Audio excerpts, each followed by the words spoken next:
제가 지금 말씀드린 대로 민수기 11장 31절 35절에 제가 제목을 탐욕의 무덤으로 향하는 자들 그렇게 정했어요. 여기서 35절에서 키브롯 하타와라고 그랬죠. 키브롯 하타와. 탐욕의 무덤이라는 뜻이에요. 의미가. 자, 민수기 11장 31절을 다시 보죠. 자, 주께로부터 바람이 나와 바다로부터 메추라기를 몰고 와서 진영 옆에 떨어지게 하되 이 편으로 하룻길이요 저 편으로도 하룻길로 진영 사방 주위가 그러하며 지면 위 2규빗 높이가 되었더라 그랬습니다. 하룻길 정도면요 35km에서 50km예요. 2규빗이면은 45cm로 따지면 90cm고요.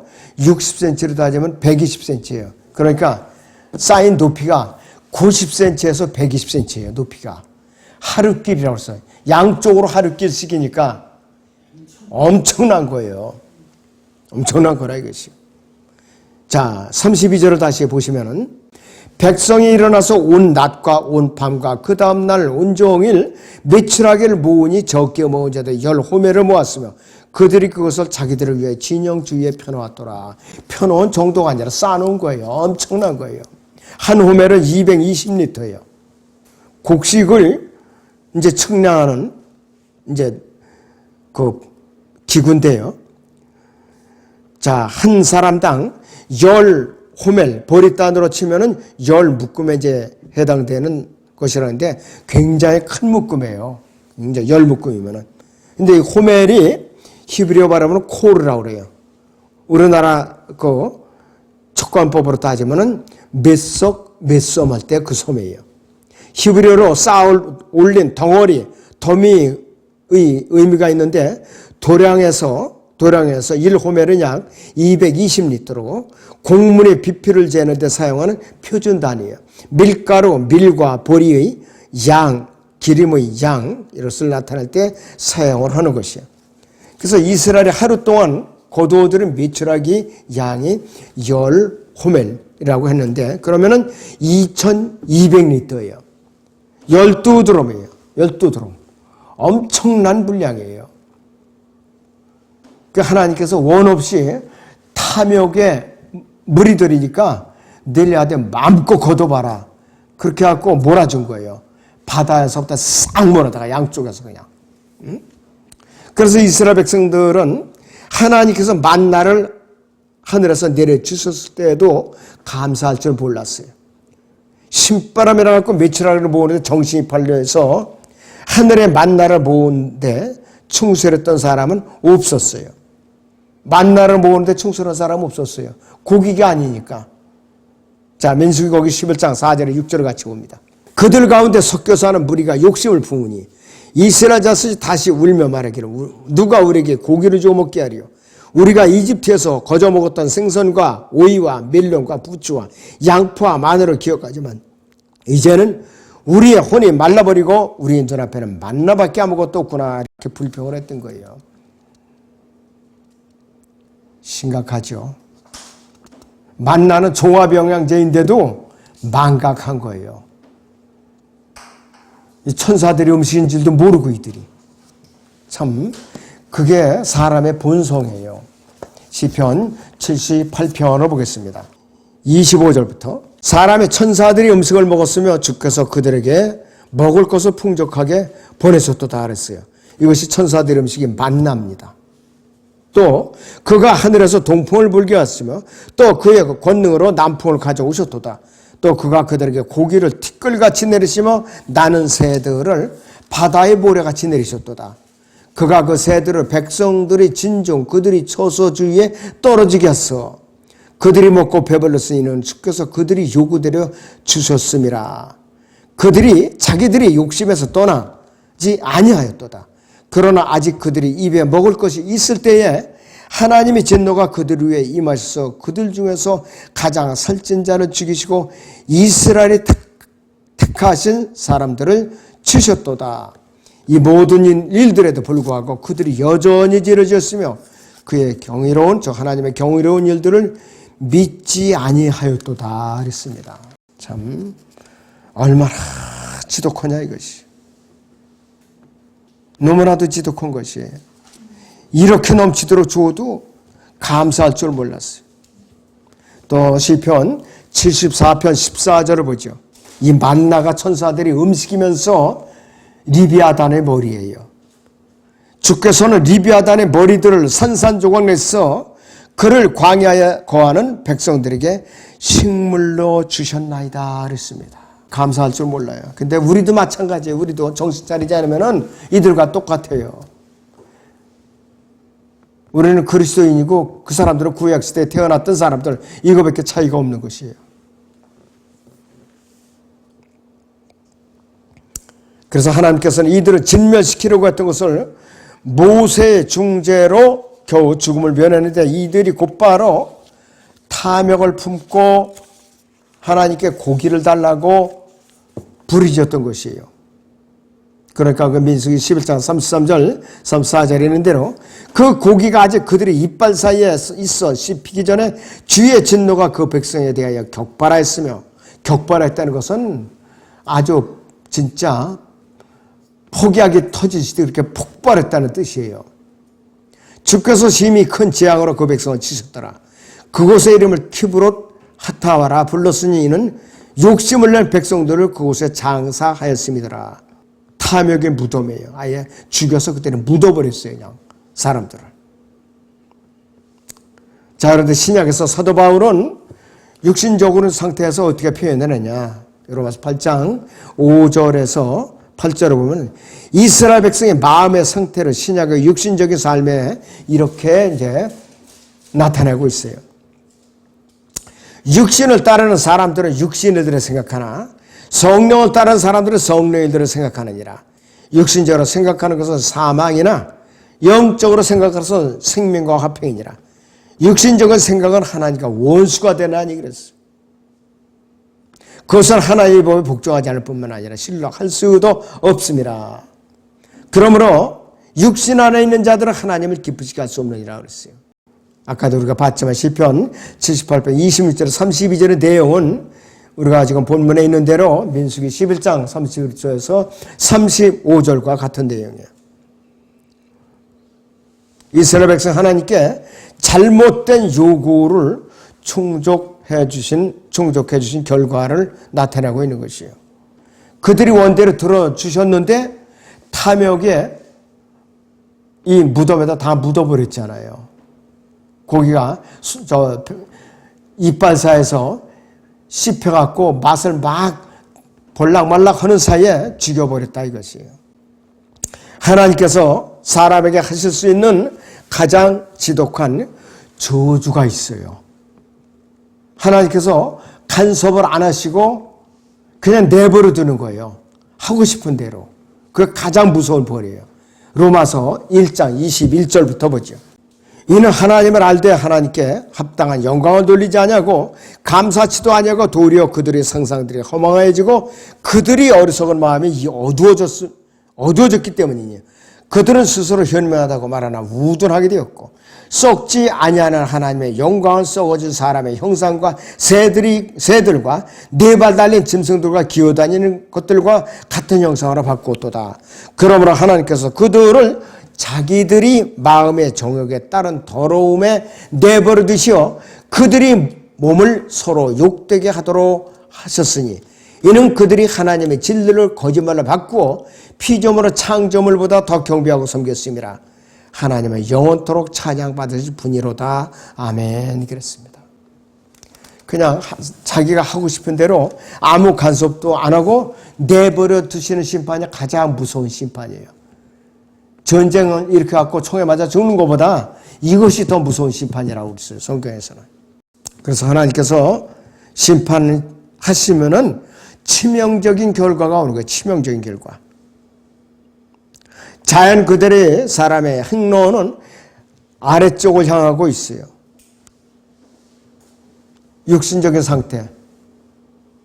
즉 세상의 역사의 방향은 위에서 밑으로 내려막길로 이제 사정없이 내려가는 거예요. 그래도 사람들은 향상되고 있다고 세상이 점점 좋아지고 있다고. 왕국을 세워서 아주 살기 좋은 이 왕국을 만들자 그랬습니다. 지구환경 정화도 예수님 오셔갖고 왕국을 세우기 전에 절대로 해결 안 됩니다. 달을 정복해갖고 달에서 다른 우주를 정복을 하고 그것을 지금 아르테미스 우주선이라고 그래요. 거기에 그 알맹이가 우리나라가 프로그램 몇 개가 들어가 있어요. 우리나라께. 기후환경 측정하는 거 거기에 달에 있는 그 재질들을 측정하는 여러 가지 기구가 갔거든요. 그것이 파악되면은 달을 이제 기지로 해갖고 다른 우주를 갖다 하나하나 사람들이 살게끔 거주 공간을 확보하는 것이 아르테미스 그 호의 목적이라고 하더라고요. 그래서 이제 확실히 아주 단단히 망하는 짓을 하고 있구나. 그 생각이 들더라고요. 그래서 독수리가 나는 한계가 인간의 거주 한계예요. 비행기가 날아가는 게 10,000m에서 12,000 미터거든요. 그 정도. 그래서 그것도 비행기에서도 비행기에 공기를 갖다가 계속해서 불어주는 거예요. 산소를. 그냥 그 상태에서 그 정도 올라가면 사람들이 산소 결핍병으로 죽어요. 그 상태에서도. 근데 우리는 못 느끼죠, 그걸 별로. 그 대신 몸이 약한 사람은 발등에 이제 붓고 그러죠. 압력 차이로. 산소를 끊임없이 공급해주지 않으면 죽는 거예요, 그 상태에서. 그런데 달에 가서 기지를 만들어 놓고 다른 우주를 계속 사람이 거주하는 공간들을 늘려가겠다. 결코 반갑지 않은 전략이에요. 그것이. 현재 지금 실제로 이루어지고 있어요. 달에서 돌멩이 조각을 갖다 지금 분석을 해갖고 여러 가지로 성분 분석을 해갖고 이제 재료를 가서 지구에다 가져오면은 원가 자력이 어떻게 되고 별별 지금 과학자들이 머리에서 쏟아져 나고 있어요. 우리가 하나님의 진노를 받는 길로 제축하고 있어요.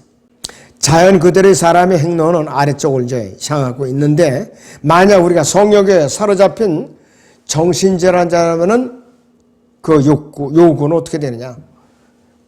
육신을 구속하는 고삐들을 벗어버리고 외설물을 실증나도록 보는 것이요. 그래서 썩은 것을 거두게 되고 하나님께서 우리의 요구를 억제하지 않으시면은 변태 성역자라든지 아동학대자라든지 성살해범으로 끝을 맺게 된다 이것이에요. 그 결과가 비참한 거예요.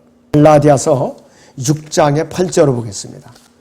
자신의 육신에 심는 자는 육신으로부터 썩은 것을 거두고 성령에 심는 자는 성령으로부터 영생을 거두리라 그랬습니다. 심는 대로 거두고 육신대로 심는 사람은 육신의 열매를 거두고 성령에 심는 자는 성령으로부터 영생을 거두는 열매를 걷는 것이에요. 자, 누가 현실을 도피하고 싶어 갈망한다면은 그 요구는 첫째가 음주 행위, 두 번째가 마약 복용이 이 현실 도피 행위들이에요. 전부 환상 속에서 사는 거. 그래서 정신이 망가지고 파산하고 어떻게 하느냐, 일찍 무덤으로 들어가는데 가서 이제 쉬었으면 좋겠는데 혼이 지옥 가서 고통받죠. 그리고 살아있으면 정신병동에서 끝을 맺는 거예요. 요양병동은 이건 아주 신사적인 병동이에요. 정신병동은 비참한 병동이에요.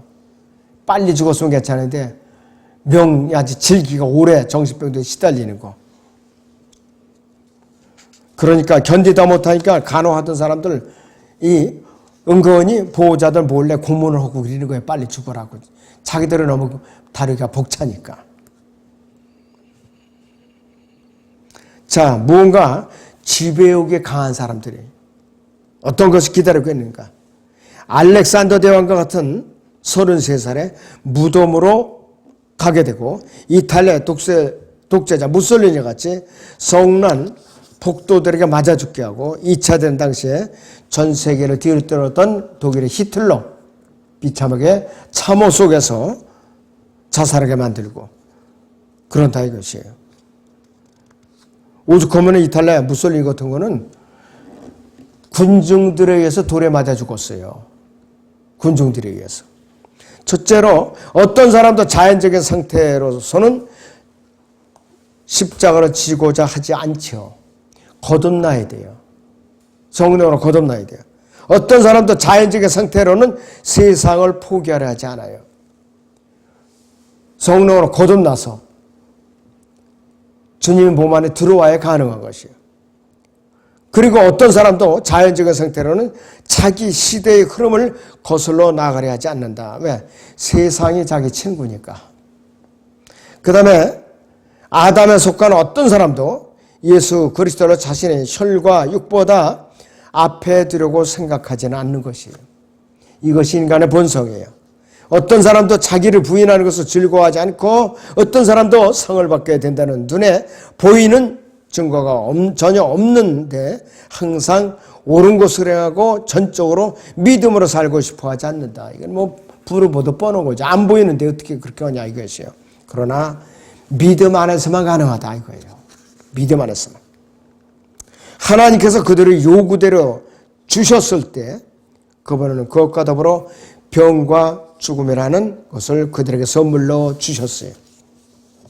자, 그래서 시편 78편 32절 보면은 이 모든 일이 뭐냐? 병과 질병과 죽음이에요. 이 모든 일에도 불구하고 그들이 여전히 죄를 지었다 그랬어요. 질병과 죽음을 줬는데 불구하고. 이집트 왕 파라오는요, 이스라엘이 떠난 후에도 자기 장자와 첫 태생 다 죽임을 당하고 나서도 떠나보내기 아까우니까 병거를 끌고 그들을 추적해갖고 결과적으로는 이들이 홍해에서 빠져 죽었죠. 집단적으로 수장을 당했어요. 한 왕조가 몰락을 거예요, 완전히. 그래서 사람은 치유가 불가능할 정도로 악하다 그러는데 예레미야 17장 9절을 다시 봅니다. 마음은 만물보다 거짓되고 심히 악하니 누가 그것을 알 수 있으리라 그랬어요. 너무나도 악한 게 사람의 본성이에요. 그러니까 예수님께서 그 당시에 제자들의 마음이 어떤가 분석도 안 해보시고 악하다고 결론을 내리셨어요. 그들이 악하다고. 그래서 이 이스라엘의 우상 숭배로 하나님께 반역함으로써 하나님께로부터 엄청난 징벌을 자초한 것이 광야 생활 40년 동안의 계속사의 절망, 자포자기, 두컴을 원망하고 자포자기 하는 것. 전적으로 하나님을 신뢰하지 않고 난관이 닥칠 때마다 장벽에 닥칠 때마다 그들이 자포자기하고 하나님을 원망한 거예요. 그들이 절망하고 있을 때도 하나님께서는 기적적인 방법으로 구해주는데 불구하고 그 짓을 한 것이요. 모세조차도 그랬는데 그는 하나님의 명령을 거역하지는 않았어요. 그래서 그 중보로 몰살당할 수 있는 백성들을 구출할 수 있었던 거예요. 모세가 두 번째 계명을 받을 때에 시내산에 올라가 그 사이에 금송아지를 만들어 놓고 제사장인 아론이라는 자가 또 한술 더 떠가지고서 다 이제 이 장신구 금도를 다 가져오라 그래갖고 송아지를 만들었잖아요. 이집트로 데려간 네 신이라 하면서 거기서 절하고 먹고 마시고 춤추고 그랬잖아요.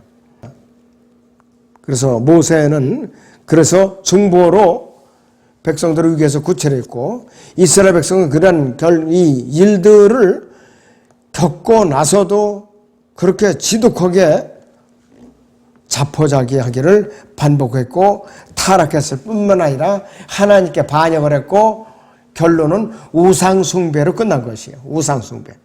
온갖 우상들. 가나안 땅에 온갖 우상들을 다 데리고 왔죠.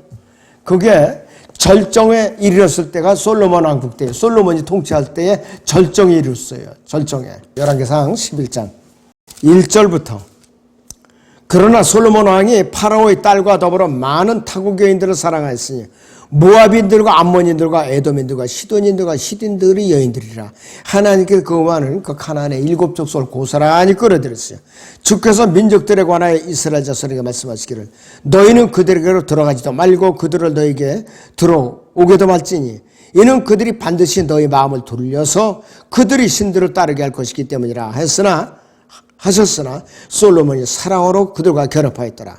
솔로몬에게 아내 즉 왕비가 700이요 후궁이 300였더라 했더니 그의 아내들이 그의 마음을 돌이켰더라 그랬어요.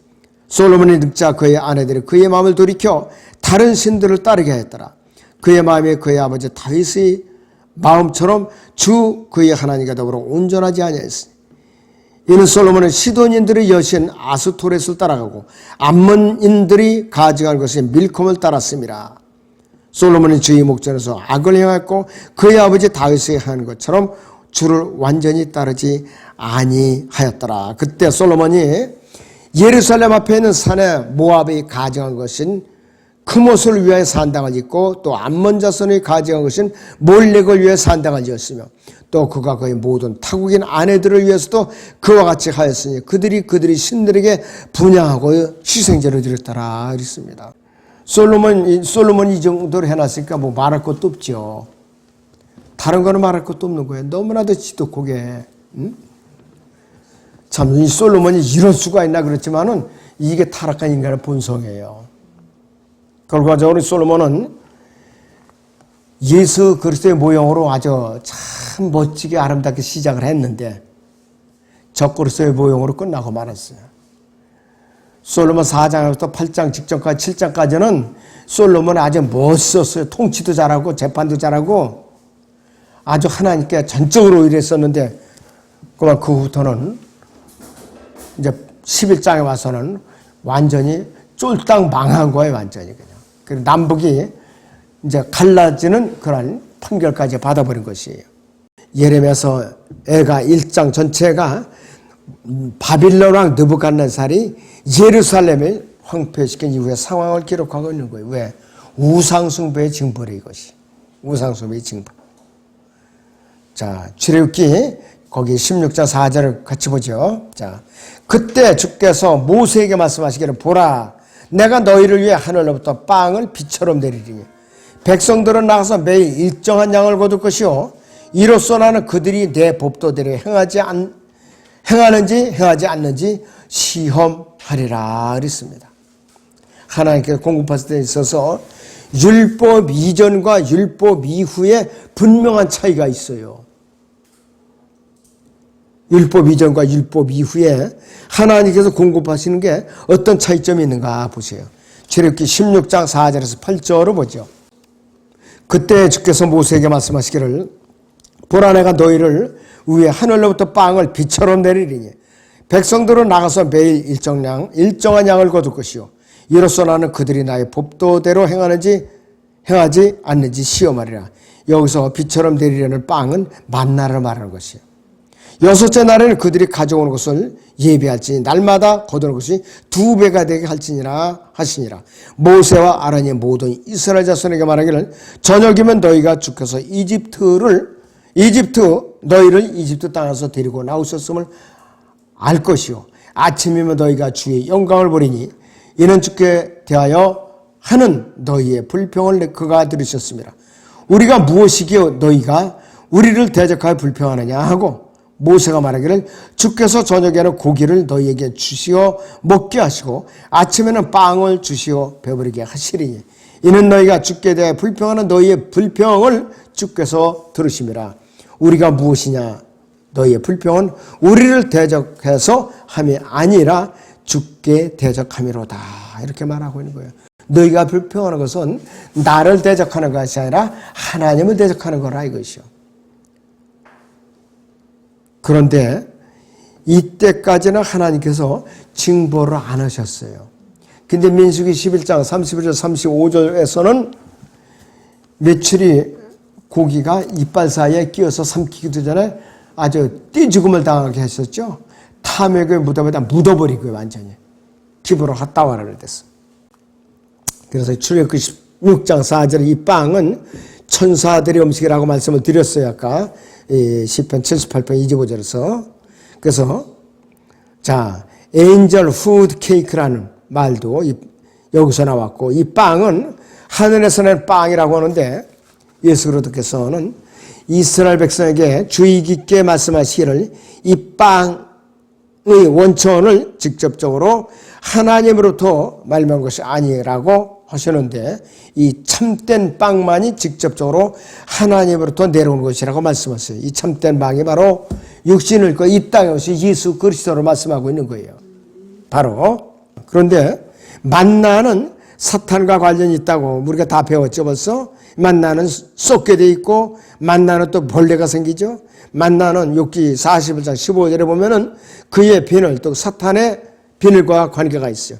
얇은 조각 모양의 조각은 눈송이 같은 것이고 우박과 같은 것인데, 큰 환란 기간에 이스라엘에게 비처럼 다시 내려질 것을 말하고 있어요. 예레미야 애가 5장 9절을 보죠. 우리는 광야의 칼 때문에 우리의 생명을 무릅쓰고 우리 빵을 얻었나이다 그랬습니다. 앞으로 큰 환란 기간에 새벽에 페트라의 지역의 새벽에 내려질 만나를 말하는 것이에요. 적그리스도의 위험을 무릅쓰고 그 소리에 바로. 자, 그런데 이것이 이 미카서 소선서 미카서 7장 14절을 보자 같이 주의 백성을 주의 지팡이로 먹이소서 칼매를 한가운데 산림 속에서 외로이 거하는 주의 유업의 양떼를 먹이소서 옛날처럼 바산과 길에서 그들을 먹이소서 그랬습니다. 편안히 먹는 음식이 아니에요. 만나는 편안히 먹는 음식이 아니에요. 비상식량이에요. 그야말로. 만나 한 알이 자기의 목숨이나 똑같은 것이에요. 자, 그런데 이것이 우박과 같은 것이라는데 욥기 38장 22절을 보죠. 내가 눈의 보고 속으로 들어갔느냐 아니면 내가 우박의 보고를 보았느냐 그랬습니다. 이것이 결집이 되어서 땅에 떨어질 때는 만나로 다 내려지는 거예요. 만나로. 그래서 큰 환란 기간에 이스라엘에게 비처럼 내려질 것인데 이때 리비아단의 머리들 중 하나가 상처를 입게 되는 것이에요. 이때에. 왜? 만나로 내려지려니까 그렇게 되는 것이에요. 요한계시록 12장 보죠. 6절. 그 여인은 광야로 도망하는데 그곳에는 그들이 그녀를 1260일 동안 부양하도록 하나님께서 그녀를 위하여 마련해 놓으신 곳이 있더라 그랬습니다. 여기가 페트라 동굴 지역이라고 말씀을 드렸죠. 이거 14절에서도 마찬가지예요. 그때 그 여인이 큰 독수리 2날개를 받았는데 이는 그녀가 광야에 있는 자기 처소로 날아가서 그곳에서 그 뱀이 낯을 피하여 한 떼와 두 떼와 반 떼를 부양받으려 함이라. 3년 반이라는 소리예요. 바로 3년 반. 그런데 이 만나를 내리다 보니까 사탄의 머리가 부서지는 거예요. 요한계시록 13장 3절을 봅니다. 또 내가 보니 그의 머리들 가운데 하나가 상처를 입어 죽게 되었던 것 같았으나 그의 치명적인 상처가 나오니 온 세상이 기히 여겨 그 짐승을 따르더라 그랬습니다. 위에서는 사탄의 머리가 부서지는 대신에 밑에서는 적그리스도인 짐승이 어떻게 되느냐, 치명상을 입어갖고 한쪽 팔이 부러지고 한쪽 눈이 애꾸눈이 되는 것이에요. 이 자가 바로 이것이 스가랴서 11장에 나오는 그 내용입니다. 그래서 이 마지막 때에 세상을 향한 구원받지 못한 죄인들은 물론이고 구원받은 수많은 그리스도인들이 탐욕의 무덤을 향해 달려가고 있을 때마다 우리는 참으로 마음이 아프죠. 구원을 받았어도 탐욕의 무덤으로 간다 이거예요. 지옥 가는 것이 아니라.